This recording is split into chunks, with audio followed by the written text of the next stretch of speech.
Hello, my friends. My name is Darren Gerdes. This is the Daily Brief. So the big story is obviously the House aid package that passed yesterday, and that was the biggest hurdle. I'll keep you aware of what happens and why it happens every step of the way as we move forward.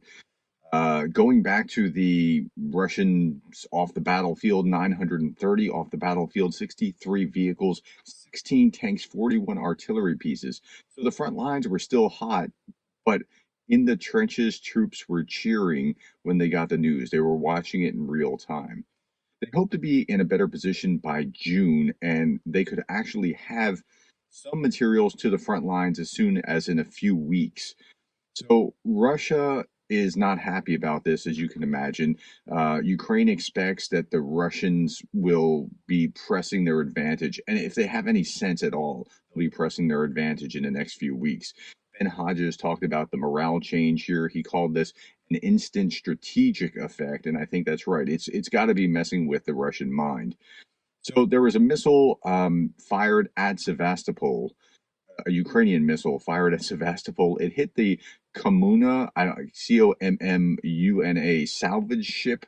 This is the oldest ship in service in a military in the world. It was commissioned in like 1915 or something along those lines. Russians were still using it, and it still had a purpose, but yeah, it doesn't seem like it's going to have much of a purpose anymore.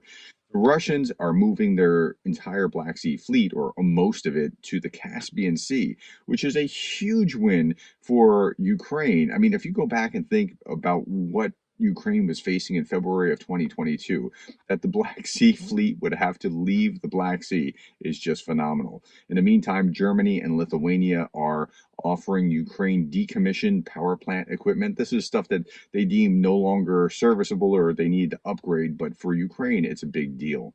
Okay, that's pretty much it right now for the daily brief. I'm sorry I can't show you visually what's going on right now, but hopefully that'll keep you up to speed. I will keep you up to speed. It looks like on Tuesday, the Senate will pick up the House bill, and it should go well, or it should go a lot faster at least. But I'll keep you informed. Thank you for your time. Thank you for the likes, the shares, the subscribes, and thank you for being the kind of person that cares about Ukraine.